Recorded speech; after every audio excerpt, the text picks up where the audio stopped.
আমরা যে প্রোডাক্টগুলো তৈরি করি তার কাঁচামাল কোথায় পাই, গাছগাছরা কোথায় পাই প্রিয় দর্শক? এইখানে মূলত সেগুলো আপনাদের দেখাবো। দেখেন এটা একটা পাহাড়ি প্রত্যন্ত গ্রাম, ঠিক আছে? এটা একটা বিরাট জঙ্গল, যতদূর চোখ যায় শুধু জঙ্গল আর জঙ্গল, জঙ্গল আর জঙ্গল। এখানে যেমন অসংখ্য প্রজাতির গাছ আছে, তেমন প্রচুর ঔষধি গাছও আছে। ওই দেখেন একটা হর্তুকি গাছ, ওই যে দেখা যাচ্ছে হর্তুকি গাছ। তারপর এটা একটা শতমূল গাছ। তারপর এই দেখেন একটা এটা শিমুল গাছ। তারপরে এই যে আলকুশি। তারপরে এই যে বাবলা গাছ, এখান থেকে বাবলার আটা পাওয়া যায়, সেটাও আমাদের এই প্রোডাক্টের ভিতরে ব্যবহার করা হয়। এই ধরনের অনেক গাছ আছে, তালমূল গাছ আছে, এখানে শতমূল গাছ আছে। তারপরে এই যে দেখেন আলোকলতা দেখছেন আপনারা? আমি নিশ্চিত আপনাদের আলোকলতা দেখার সৌভাগ্য হয়তো এখন আর হয় না, ছোটোবেলায় হয়তো দেখেছেন। তো এই জঙ্গলে যদি আমরা আসি, এখানে মোটামুটি 5-6 ঘন্টা যদি একটু খোঁজাখুঁজি করি, তো এখানে প্রচুর পরিমাণে ভেষজ গাছগাছরা পাওয়া যায়। এবং এগুলো দিয়ে মূলত আমরা আমাদের যেই ওষুধটা আছে, যেই পাহাড়ি জঙ্গল পাওয়ার যে ওষুধটা আছে, মূলত ওটা আমরা এই সমস্ত এখান থেকে পাওয়া গাছগাছরা দিয়ে তৈরি করি। এখন আপনারা বলতে পারেন যে ভাই, এখান থেকে গাছগাছরা এত কষ্ট করে খোঁজার দরকার কি? আপনারা দোকান থেকে গাছগাছরা কিনে আনলেই তো পারেন।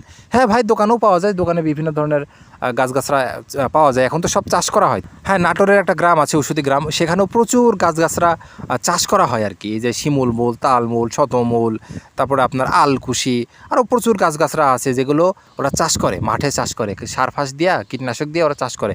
কিন্তু ভাই, কথা হলো, আপনি দেশি গরুর এক গ্লাস দুধ আপনি খাবেন, আর ফার্মের গরুর এক গ্লাস দুধ আপনি খাবেন, আপনি দেখবেন যে দেশি গরুর দুধের ধারের কাছে ফার্মের দুধ ভিড়তে পারবে না, কোনো দিক দিয়ে ভিড়তে পারবে না, ঘনত্বে ভিড়তে পারবে না, কালারে ভিড়তে পারবে না, স্বাদে গন্ধে ভিড়তে পারবে না। দেশি গরুর দুধ ভাই, দেশি গরুর দুধই।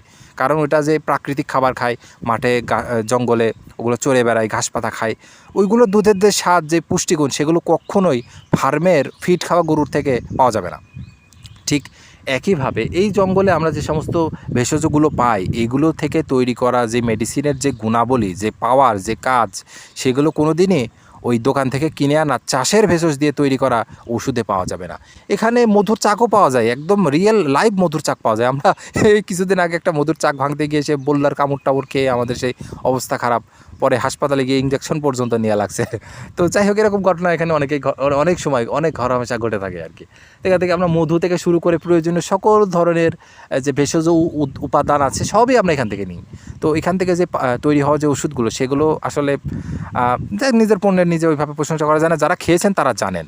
এই সেদিন আমাকে একজন বলতেছিলেন যে ভাই, আপনার এই ওষুধটা আমি মোটামুটি খেয়েছি 1-1.5 মাস খাওয়ার পরে ভাই, আমার যেই 16 বছরের যখন আমার বয়স ছিল, তখন যে আমার মানে ওইটার যে ঘ্রাণ ছিল, যেরকম ঘনত্ব ছিল, আর যেই উত্তেজনা ছিল, সেইটা আবার এখন মনে হচ্ছে যে সেই জিনিস আমি ফেরত পাইছি। আমি বললাম যে ভাই, আপনি তো পাবেনই, এখানে যা আছে সবই তো প্রাকৃতিক রিয়েলিস্টিক জিনিস, এখানে তো ভেজাল নাই, এখানে ভেজালের কোনো অপশন নাই। আমরা খুব বেশি মাল তৈরিও করতে পারি না, কারণ এখানে প্রোডাক্ট আছে সীমিত, আর আমরা তো একবারে সব কিছু যে উজাড় করে দিয়ে তুলে নিয়ে যাবো সেটাও তো হয় না, কারণ কিছু গাছ রাখা লাগে, তা না হলে আবার পরবর্তীতে আমরা তো ওই পাবো না, আর গাছগাছরা পাবো না। কিছু গাছ না রাখলে সেখান থেকে তো নতুন গাছ তৈরি হবে না, তাই না?